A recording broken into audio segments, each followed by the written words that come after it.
Bila kita nampak raut wajah orang yang tenang cerah, maka ketenangan bukan pada wajahnya. Bila nampak orang melangkahkan kaki dengan tenang penuh wibawa, maka ketenangan bukan pada kakinya. Bila tampak ayunan tangannya tak tergesa-gesa, maka bahagia bukan pada tangannya. Di mana letak bahagia itu? Ala fil jasadi mudghah. Ketahuilah dalam jasad ada segumpal, ada sekepal, ada sesuap. Idza salahat salahal jasadu kulluh. Kalau yang segumpal itu baik, maka yang lain ikut menjadi baik. Wa idza fasadat fasadal jasadu kulluh. Kalau yang segumpal itu rusak, maka dia pun ikut menjadi rusak. Yang segumpal itulah yang mengendalikan mata, telinga, tangan, kaki. Yang segumpal itulah tempat rindu, benci, marah, ridha, ikhlas, fasik, hasad, kufur. Di sanalah bersemayam rindu dan benci. Maka jangan terlampau benci. Habib habibaka haunamma. Kalau kau sayang, sayanglah secukupnya sahaja. Karena boleh jadi hari ini kau sayang, besok berubah menjadi kebencian. Kalau kau benci, bencilah secukupnya sahaja. Boleh jadi esok pagi dia menjadi orang yang tersayang. Berapa banyak puan-puan berkata, siapa itu? Itulah orang yang dulu paling aku benci. Tapi hari ini masih ada juga benci, tapi tak banyak. Oleh sebab itu maka dijaga dia. Yauma la yanfa'u malun. Hari itu tak ada guna harta, wala banun, tak ada guna anak, illa man atallah, kecuali orang yang datang menghadap Allah biqalbin salim, dengan hati yang salim.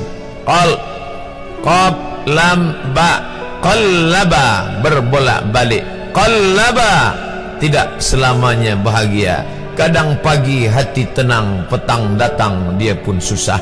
Kadang pagi hati lapang, petang tiba dia pun gundah. Maka apa yang dapat menolong? Ala bizikrillah, ketahuilah dengan banyak menyebut mengingat Allah, tatma'innul qulub, maka hati akan menjadi lapang. Qalbul mu'min baina asabi'ir rahman, hati orang beriman berada di antara jari jemari kuasa Rahman. Kalau dia hendak, dia balikkan yang senang menjadi susah. Kalau dia berkehendak yang susah, dia balik menjadi lapang. Berapa banyak orang yang tampaknya mungkin kita kata dia susah, tapi dia masih boleh tersenyum. Sebaliknya orang yang menurut pandangan zahir kita cukup segala, makan, pakai, tapi tampaknya kesenangan tak pernah singgah. Apa sebab? Kerana hati milik Allah. Dia ada dalam diri kita, tapi dia bukan punya kita. Lillahi ma fis samawati wa ma fil ard. Apa di langit, apa di bumi, milik Allah. Balikkan kepada Allah. Dari Allah balik kepada Allah. Senang mengucapkannya, payah mengamalkannya, lebih sulit memasukkannya ke dalam hati. Oleh sebab itu maka apa cara supaya hati menjadi lapang? Yang pertama, iman. Mesti ada iman, percaya bahawa dia ada walaupun tak tampak oleh mata. Dulu ada seorang filosof, dia berkata bahawa aku percaya dia ada bila boleh tampak oleh mata, disentuh tangan, didengar telinga. Tapi bila tidak dapat ditengok mata, dipandang mata, didengar telinga, disentuh tangan, maka dia tidak ada.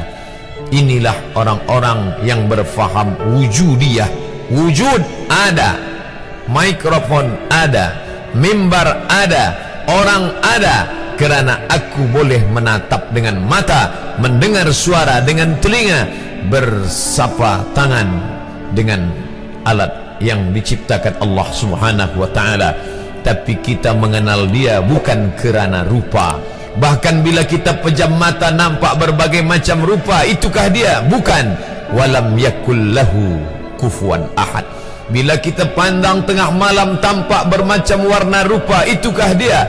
Ma khatara bibalik fallahu laisa kadzalik.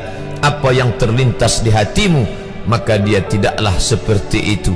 Dia tak dapat dipandang dengan mata. La tudrikuhul absaru, dia tak dapat ditangkap mata. Wa huwa yudrikul absara, dialah yang dapat menatap mata. Jangankan dia, wajah kita pun kita tak boleh melihatnya. Siapa yang boleh melihat wajahnya? Sementara belum dijumpai cermin, belum pandai orang membuat cermin, orang tak tahu bentuk rupa wajahnya bagaimana. Sampai suatu hari dia dalam perjalanan panjang, dia tengok ada pohonan rindang, lalu kemudian dia berteduh di bawah pohon rindang, menghindar dari panas terik matahari.